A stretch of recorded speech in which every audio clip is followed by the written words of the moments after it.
Arthur Pendleton was a man carved from the finest marble of ambition and success. At 62, he was the CEO of Pendleton Global, a sprawling empire built on real estate and investment, its gleaming towers piercing the skylines of major cities worldwide.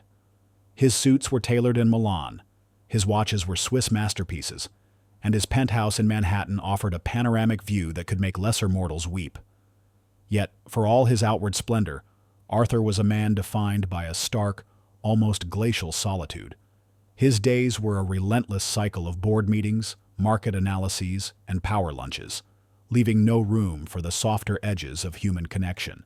He was a widower, his beloved wife, Eleanor, having passed away a decade prior, taking with her the last vestiges of warmth from his life. His two grown children were distant, ensnared in their own orbits of wealth and privilege, their interactions with him formal, almost perfunctory.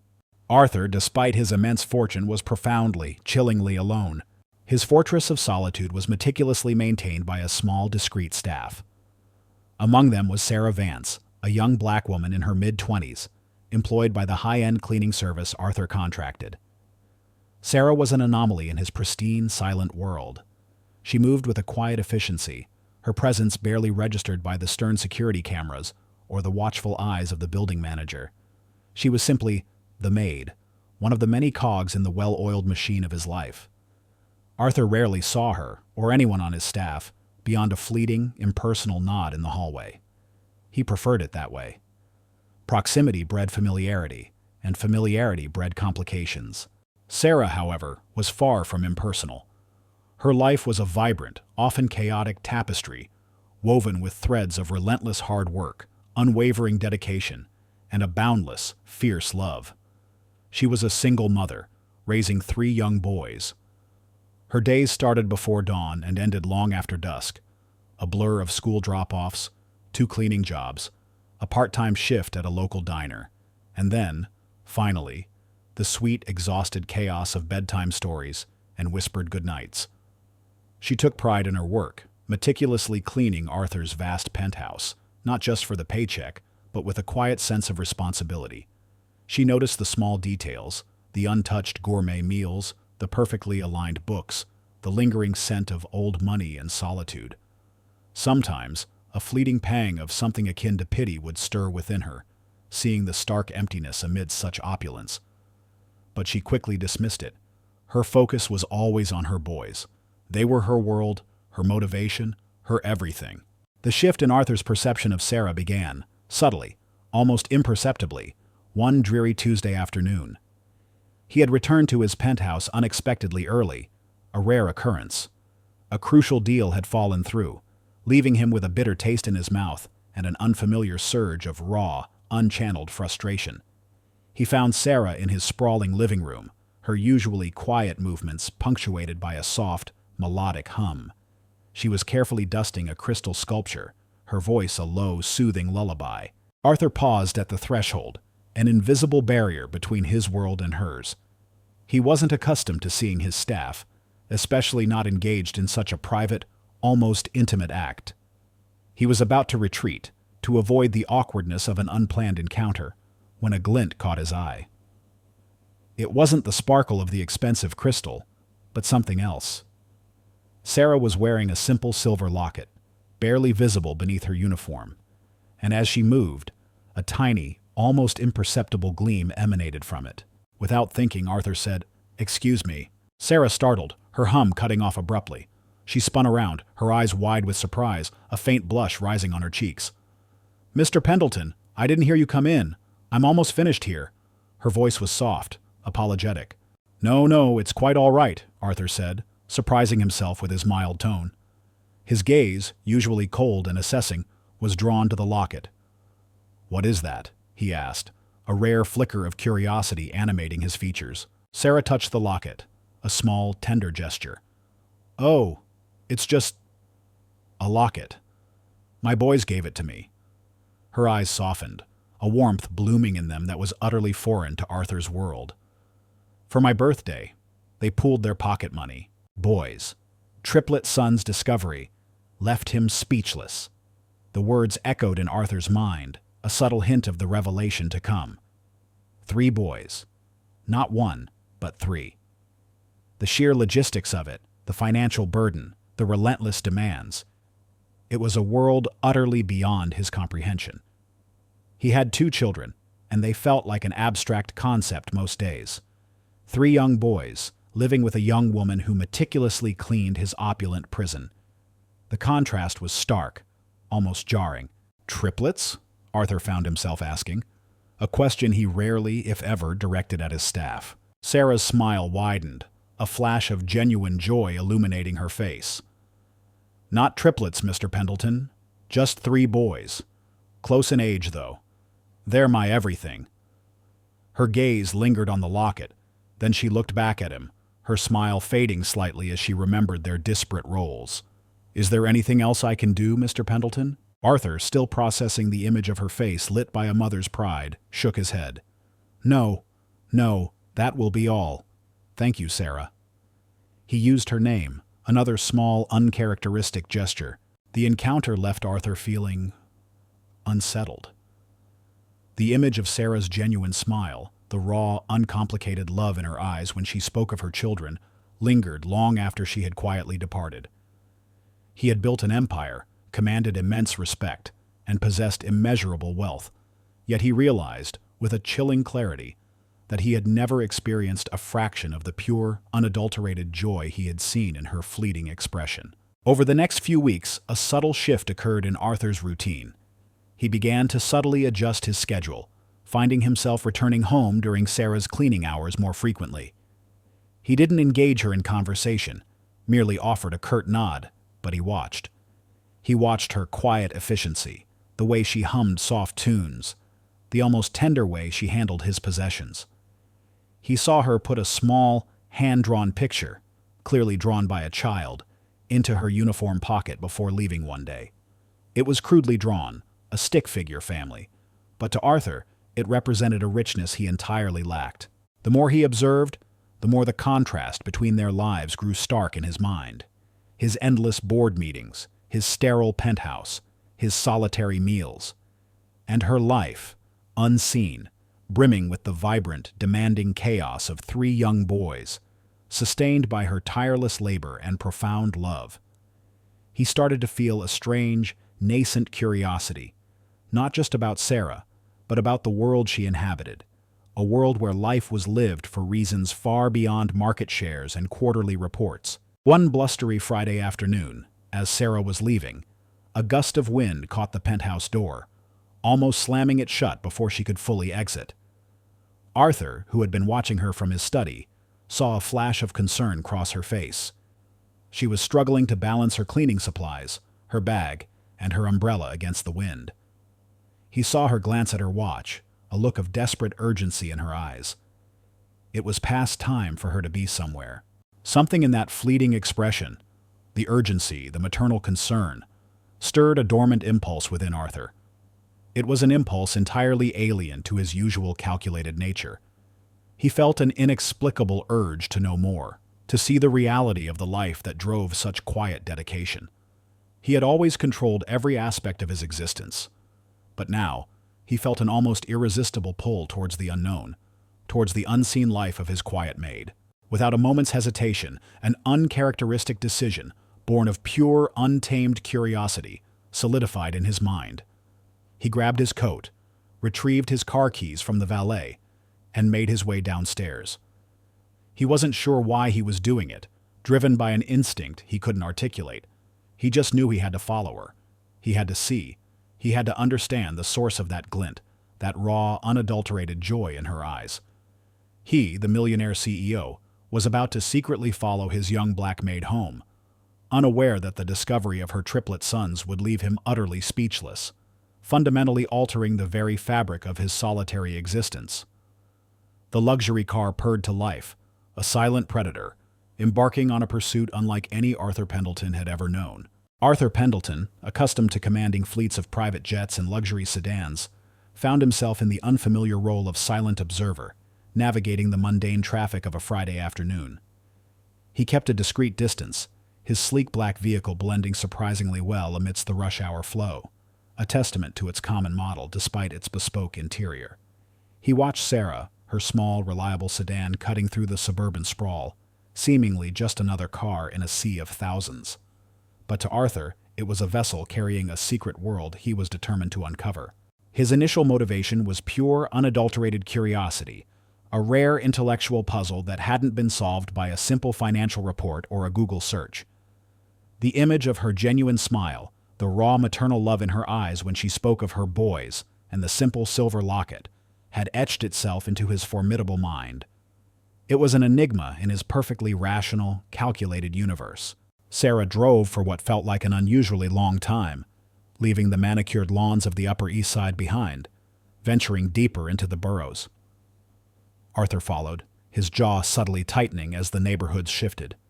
The brownstones gave way to smaller, older apartment buildings, the tree-lined streets becoming narrower, the storefronts less polished. This was a side of the city he had only ever glimpsed from a helicopter, a world populated by the masses, the unseen hands that kept his opulent existence humming. Finally, Sarah's car pulled into a small, often crowded parking lot behind a modest, 3-story brick apartment building. It was an older structure, well-maintained but clearly showing its age, with fire escapes zigzagging up its side and clotheslines stretching between windows. Arthur found a spot down the street, partially obscured by a delivery truck, and watched. Sarah emerged from her car, her shoulders slumping slightly with visible exhaustion. She carried a worn but sturdy canvas bag over one shoulder, another smaller bag with groceries, and a colorful, child-sized backpack. The simple act of balancing these items while closing her car door seemed to require a disproportionate effort. Arthur, who had never carried anything heavier than a briefcase, felt a strange pang. She walked towards the building entrance, her head slightly bowed against the blustery wind. As she reached the door, it burst open, and 3 small, whirlwind figures exploded out, tumbling into her arms. Triplet's son's discovery left him speechless. The words he had read on the brief provided for the story premise now materialized before his eyes. Arthur felt a jolt, a visceral, unexpected shock that stole his breath. Not 1, not 2, but 3 identical small boys, a swirling mass of limbs and boisterous energy. They were undeniably triplets, their faces a mirror image of each other, bright, curious eyes, mischievous grins, and a tangle of dark curls. They couldn't have been more than 5 or 6 years old, dressed in brightly colored, slightly mismatched clothes, their small bodies radiating an unrestrained joy that was almost blinding. "Mommy! Mommy! You're home!" Their voices chimed in unison, a chorus of unadulterated delight. Sarah, despite her obvious fatigue, melted into their embrace. The bags dropped unceremoniously to the pavement as she knelt, pulling all 3 of them into a fierce, loving hug. She buried her face in their hair, laughing as they clamored for her attention, showering her with sticky kisses. Her face, moments ago weary, was now radiant, transformed by a profound, almost incandescent love. It was the same pure joy he had glimpsed when she spoke of them in his penthouse, amplified 100-fold. Arthur watched, utterly transfixed. He saw her effortlessly juggle their excited chatter, answering 3 questions at once, ruffling 3 heads of hair simultaneously. He saw her pick up the backpack, then the grocery bag, and finally, with a visible strain, the heavier canvas bag, ushering them inside the building, their small bodies a constant orbiting force around her. He sat in his car, silent, motionless, long after they had disappeared inside. His meticulously ordered mind, accustomed to processing complex financial data and market trends, was reeling. 3 boys, not a comfortable suburban home, but a modest apartment building. The sheer scale of her daily struggle, the constant demand on her time, her energy, her meager resources, hit him with the force of a physical blow. He thought of his own 2 distant children, grown and independent, whom he barely saw.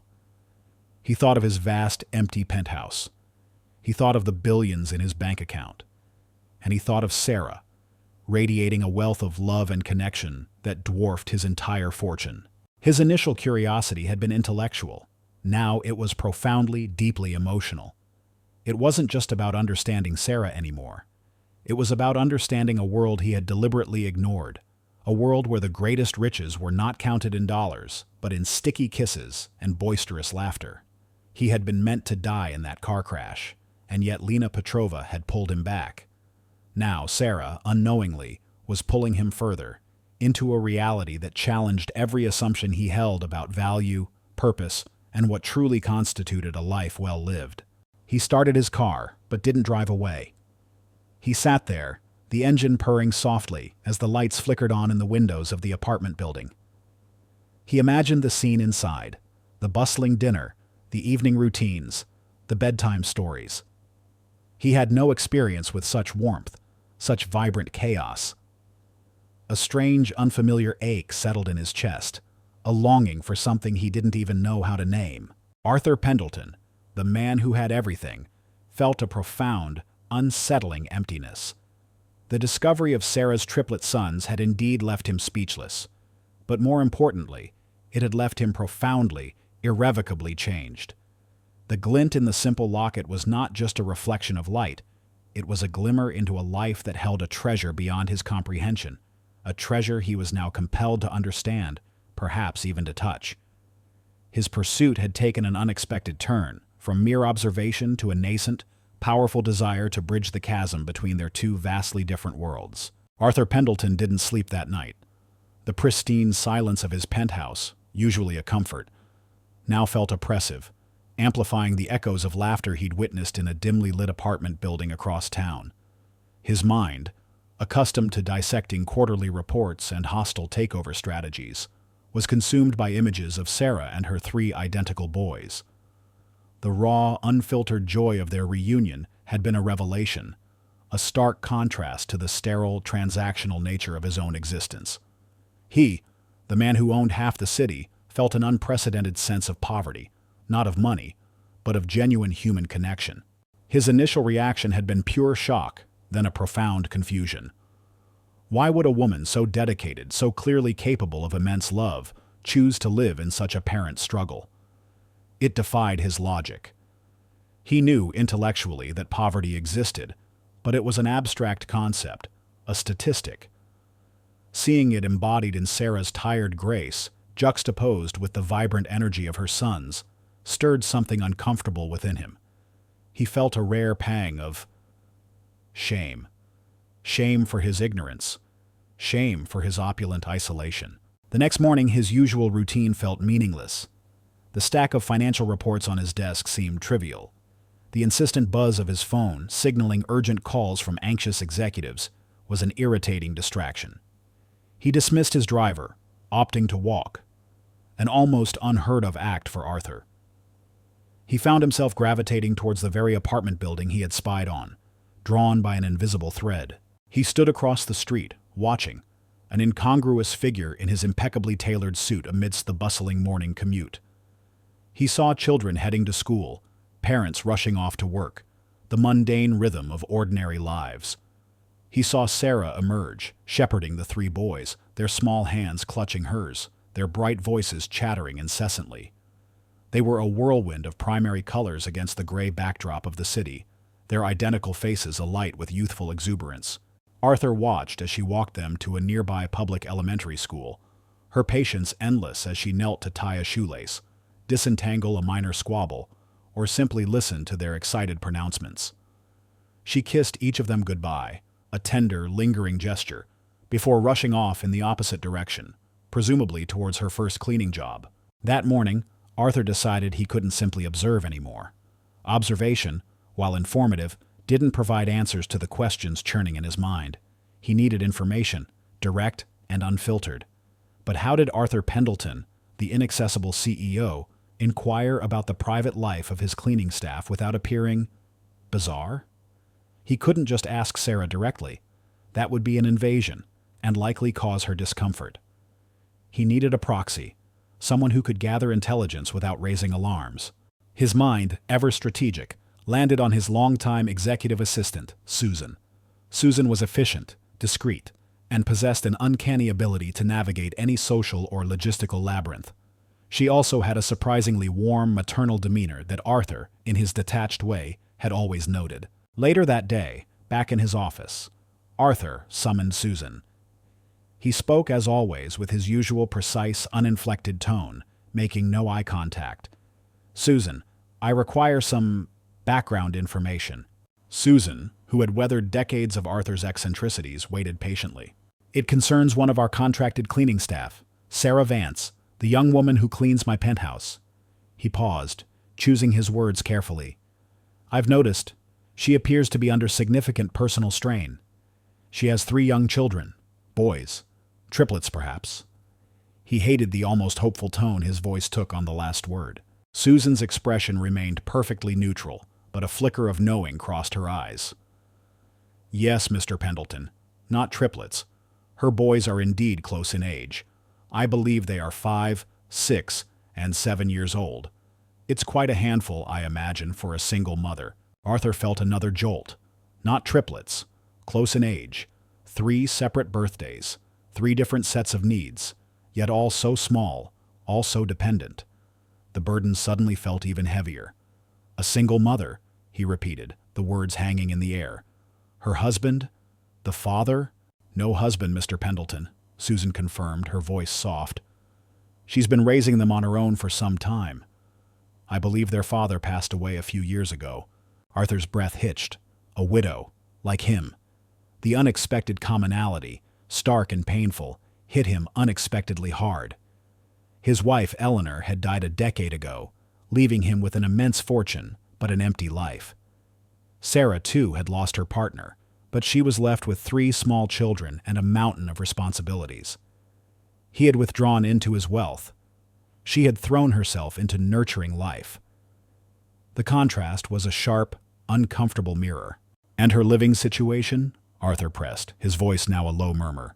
She lives in a modest apartment in the Crestwood Heights neighborhood, Susan replied. She works 2 cleaning jobs, I believe, and a part-time position at a diner. She's remarkably diligent, Mr. Pendleton, always punctual, always thorough. Arthur nodded slowly, his gaze fixed on the panoramic view of the city outside his window, a city he controlled but barely understood. Yes, diligent. Very. He paused, gathering his thoughts. I want you to explore options, ways we could alleviate her burden. Discreetly, Susan, very discreetly. No direct contact with her, no charity. Something professional. Perhaps opportunities for advanced training or a managerial role within our cleaning contractor. Something that would significantly improve her financial situation without appearing to be patronage. Susan, ever the professional, nodded. I understand, Mr. Pendleton. I'll look into our contractor's organizational structures and potential openings. I'll approach it from a corporate efficiency standpoint. Excellent, Arthur replied, a flicker of something akin to purpose in his eyes. He didn't know why he was doing this. It wasn't about profit. It wasn't about image. It was something far more primal, a nascent sense of responsibility towards a life that had, in its vibrant humility, exposed the hollowness of his own. The glint in Sarah's locket had not just revealed the existence of her triplet sons. It had illuminated the profound chasm between his world and hers, and for the first time in a very long time, Arthur Pendleton felt an inexplicable urge to bridge it. His unconventional inquiry was just the first step in a journey that would redefine wealth, purpose, and the very meaning of a well-lived life. Arthur Pendleton, a man who had orchestrated countless multi-million-dollar deals, now found himself navigating a new kind of negotiation, one where the currency wasn't money, but dignity and genuine opportunity.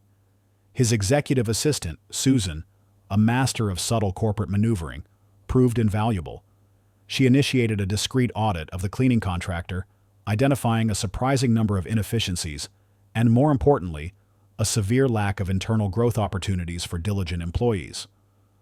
Arthur, armed with this data, then had Pendleton Global, through an intermediary, offered to consult the cleaning company on improving employee retention and talent development.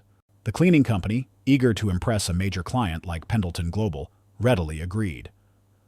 This opened the door for Susan to propose a pilot program, a specialized training initiative designed to fast-track exceptional frontline staff into supervisory or even administrative roles.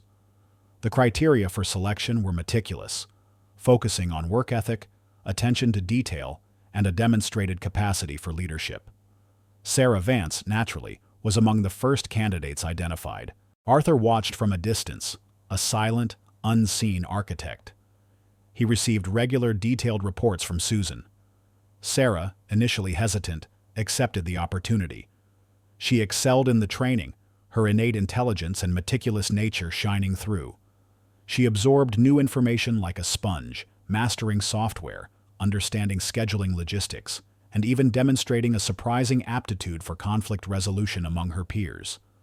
For Arthur, each positive report felt like a small, unexpected victory, more fulfilling than any stock market gain.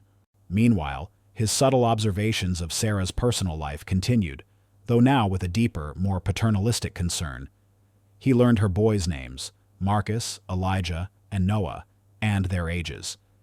He noted their school's address, the local park where Sarah sometimes took them on her rare days off. He even subtly arranged for a renowned, but discreet, child psychologist to offer a pro bono community workshop on positive parenting at the boys' school, knowing Sarah, ever dedicated to her children, would likely attend. He never approached her, never spoke to her outside of a brief, polite acknowledgement in his penthouse. This wasn't about direct interaction. It was about laying the groundwork, cultivating the soil for a different kind of harvest. One crisp autumn afternoon, a few months after Sarah began her specialized training, Arthur was working late in his study. The city lights twinkled outside, a familiar, distant tableau. He received an email from Susan. It was an update on the pilot program. Sarah Vance had not only completed the training with distinction, but had been offered a newly created position, Regional Operations Coordinator for the cleaning contractor. It was a significant promotion, with a substantial increase in salary, health benefits, and regular working hours that would eliminate the need for her 2 jobs and the diner shift. Arthur read the report twice, a rare, almost imperceptible smile touching his lips.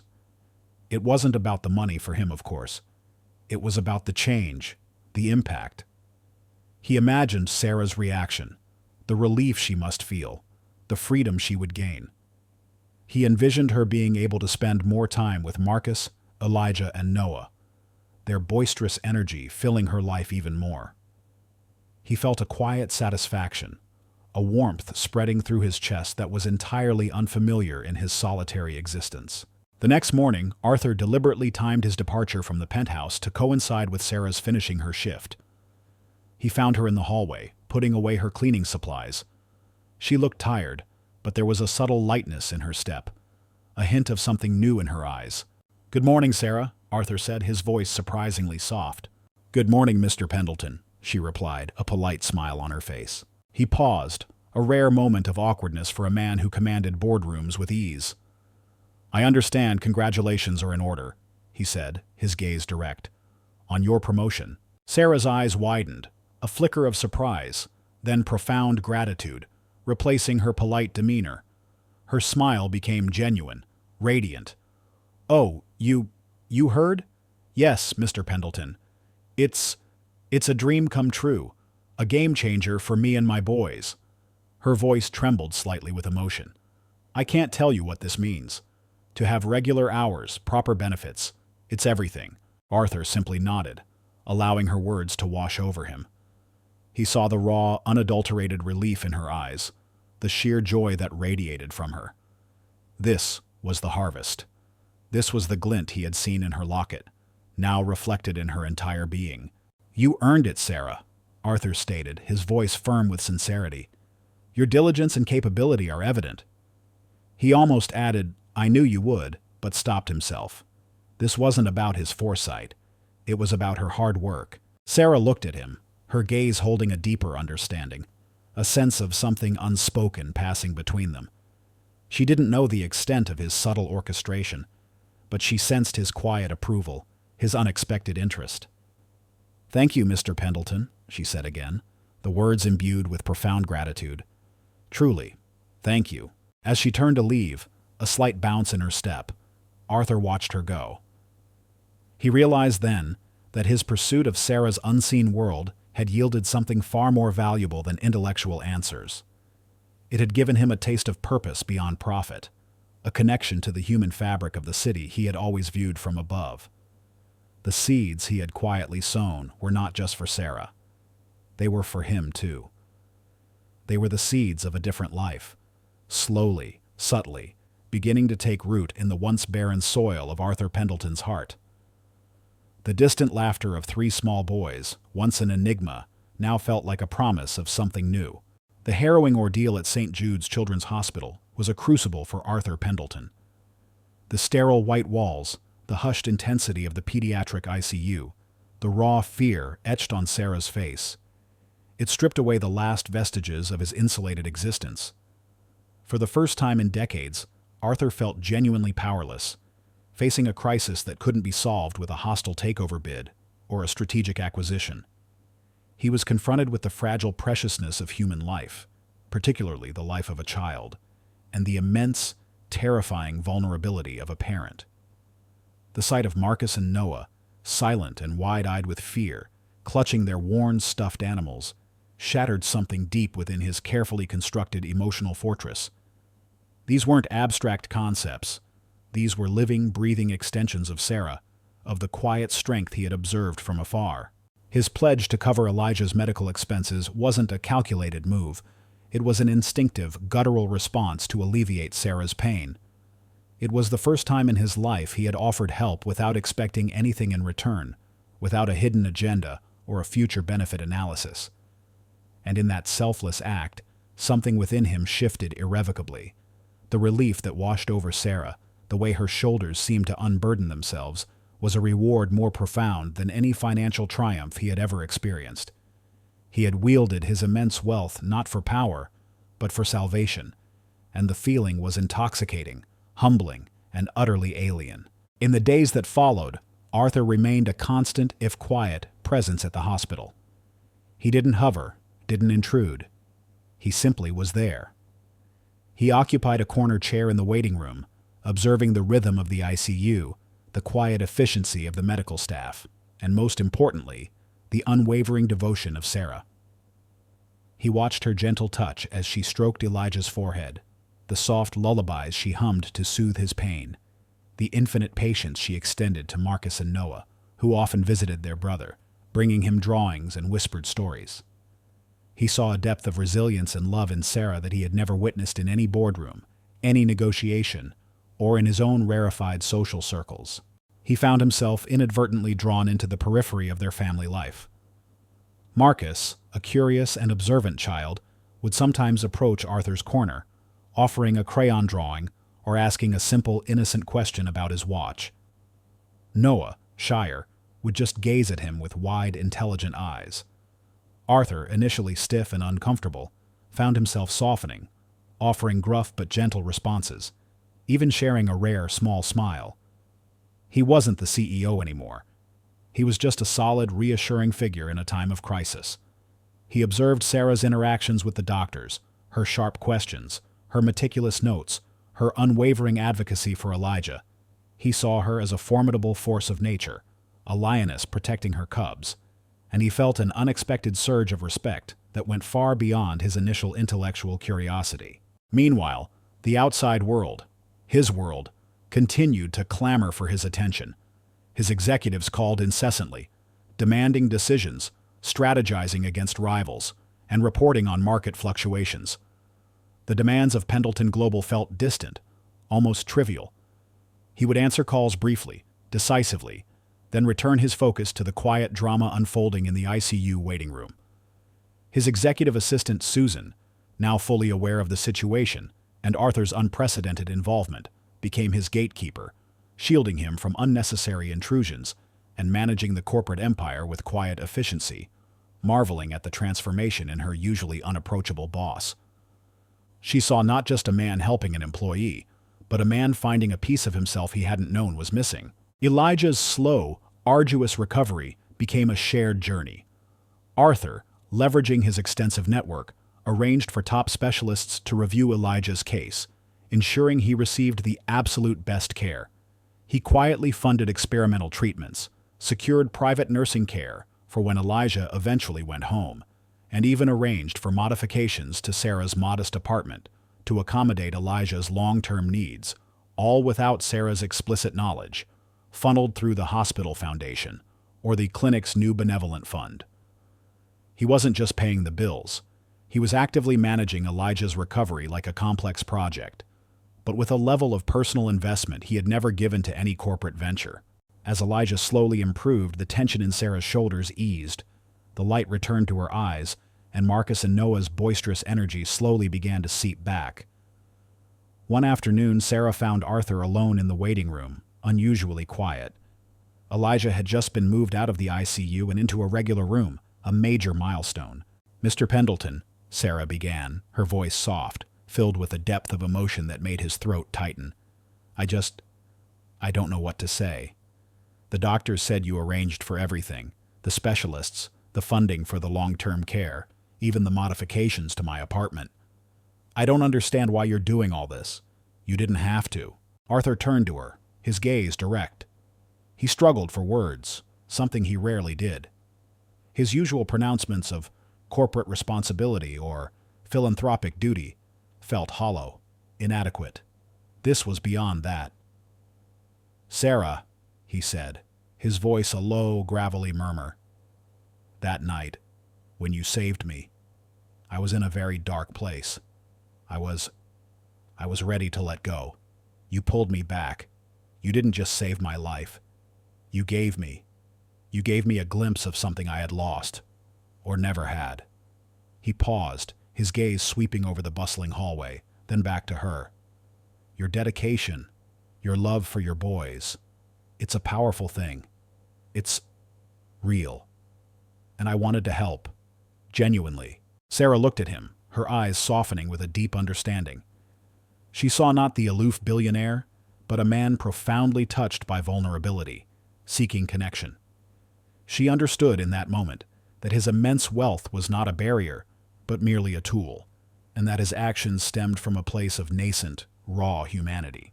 "You've given us so much more than money, Mr. Pendleton," she said, her voice husky with emotion. "You've given us peace of mind, hope, and your presence. It meant more than you know." A nurse then called Sarah to Elijah's room, interrupting the profound moment. As Sarah walked away, Arthur watched her, a sense of profound peace settling over him. The seeds of a different life, sown in the wreckage of his car, had not just sprouted. They were blooming into a vibrant, unexpected connection. He was no longer just the millionaire CEO. He was a man touched by grace, an unexpected guardian, finding solace and purpose in the quiet strength of a woman and the resilient spirit of her children. The vast emptiness within him was slowly, miraculously, beginning to fill, not with acquisitions or dividends, but with the rich, complex tapestry of human connection. The car crash had indeed been meant to end him, but the woman who saved him, and the triplet sons whose discovery left him speechless, had changed everything, leading him down a path towards a harvest of unforeseen meaning and profound, heartfelt purpose. 5 years after Elijah's terrifying brush with death, the incident had solidified Arthur Pendleton's transformation from a detached billionaire to a man deeply intertwined with the human tapestry of Crestwood. The emotional shockwave of that day had not receded. Instead, it had propelled him further along an unexpected path, revealing a purpose far richer than any corporate acquisition. His past life, once so consuming, now felt like a distant, monochrome dream. He no longer owned Pendleton Global, having systematically divested his controlling shares, channeling the majority of his vast fortune into the Pendleton Family Foundation, which he had completely restructured to focus on community development, education, and, critically, accessible healthcare. Arthur's daily life was now a vibrant mosaic of philanthropic work. He personally oversaw the foundation's initiatives, his formidable intellect now applied to building schools, funding community centers, and creating scholarship programs for underprivileged youth.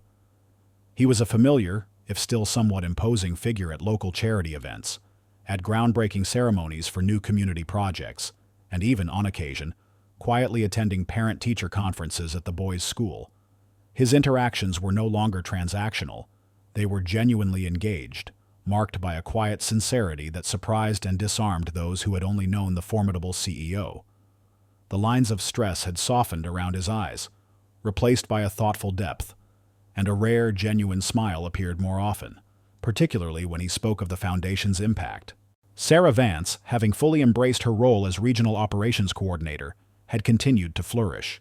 Her newfound stability and significantly improved work-life balance allowed her to dedicate more time and energy to her sons, becoming an even more active and engaged mother.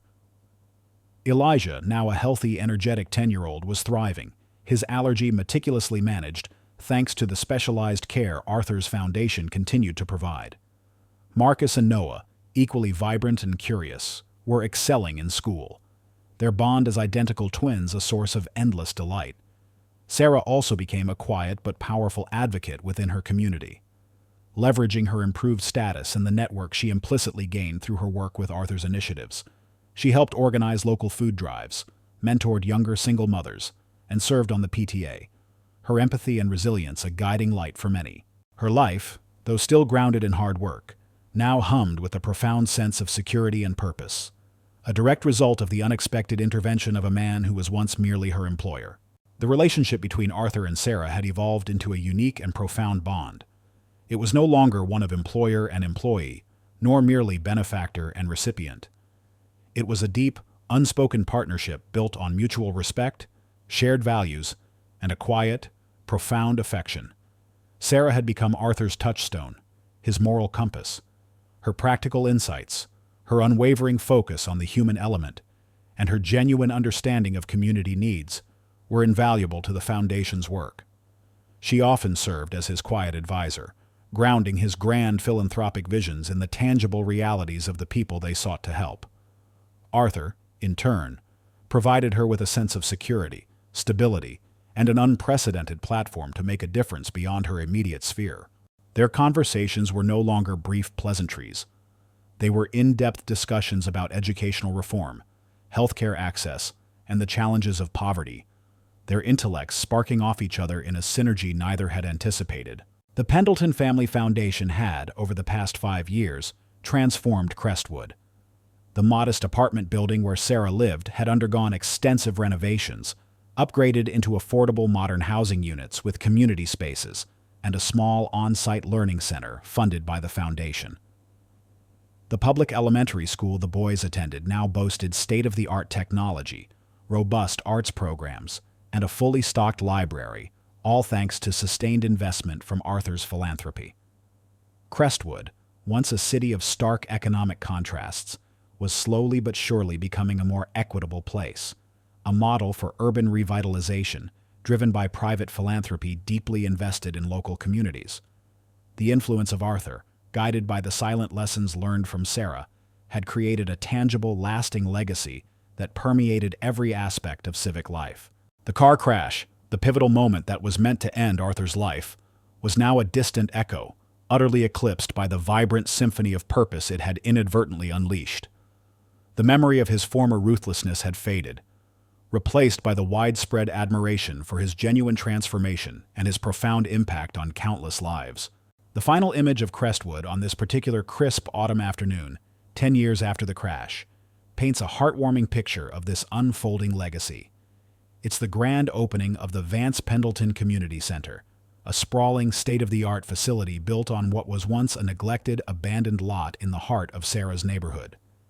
The center, a joint effort between the Pendleton Family Foundation, local government, and community volunteers, pulsed with life. It housed a modern library, computer labs, an athletic gymnasium, and spacious rooms for after-school programs and adult education. Its very existence was a testament to the symbiotic relationship between immense wealth and grassroots dedication.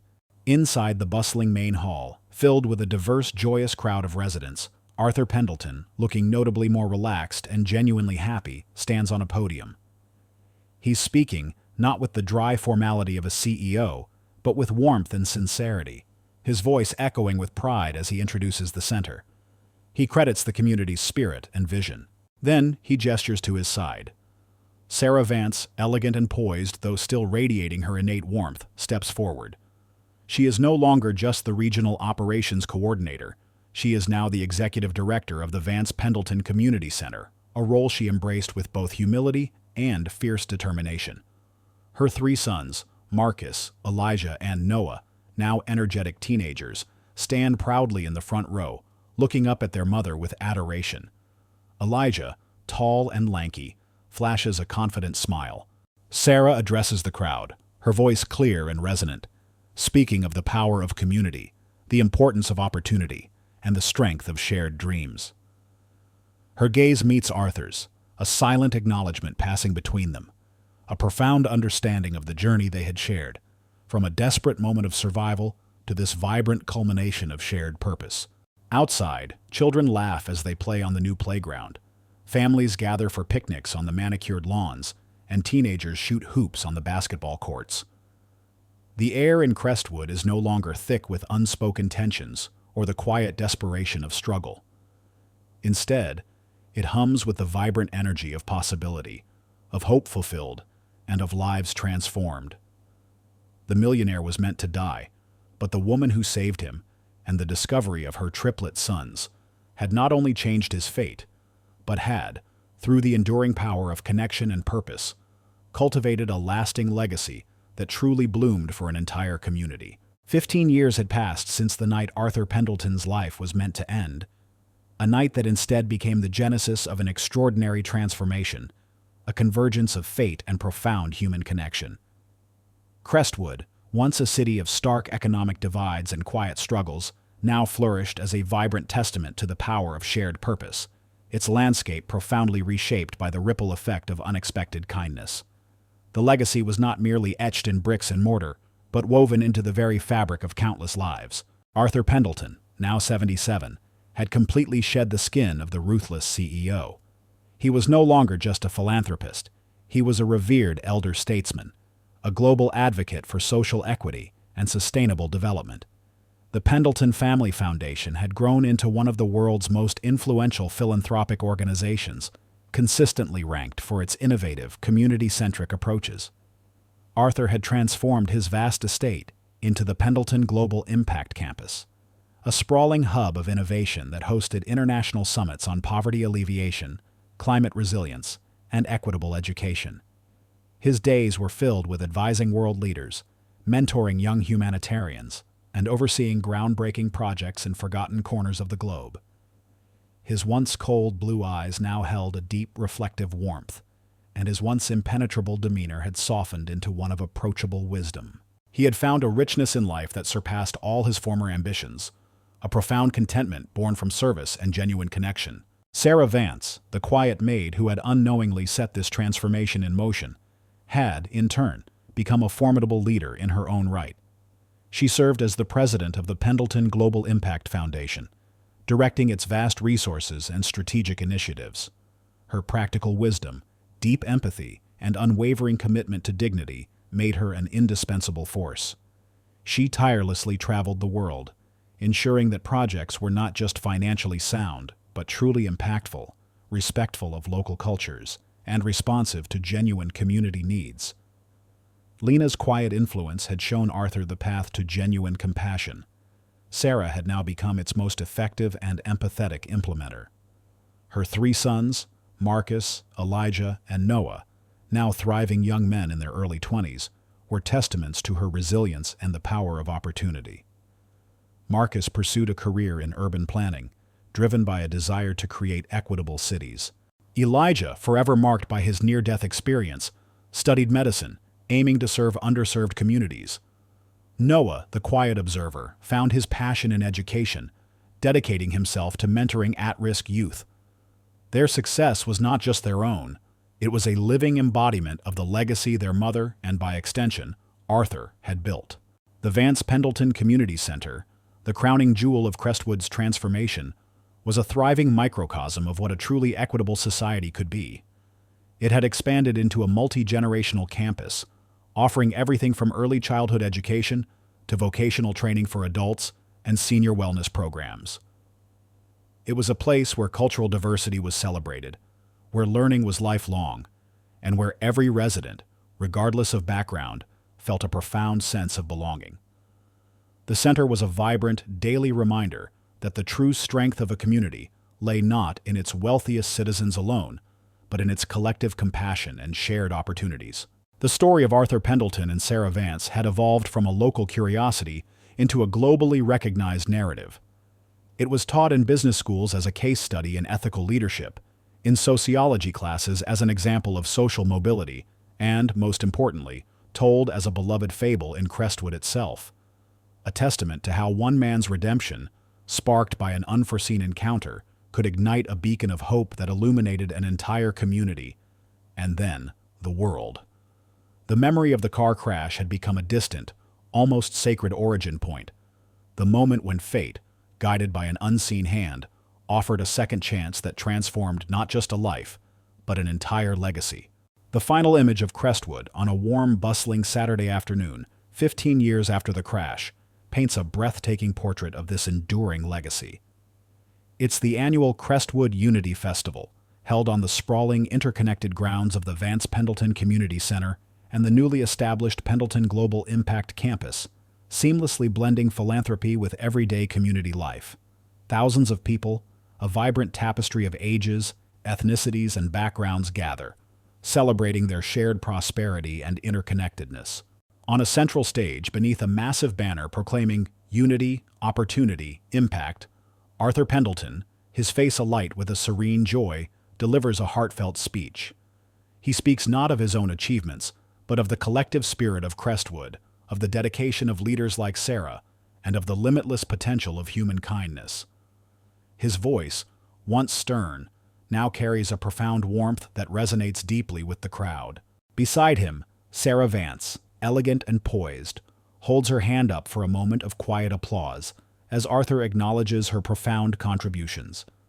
Her three sons, Marcus, Elijah, and Noah, now tall, confident young men, stand proudly in the front row, their smiles reflecting the pride and profound gratitude they hold for their mother and for the man who became an unexpected, transformative figure in their lives. Children of all ages run freely across lush green lawns, their laughter echoing through the air.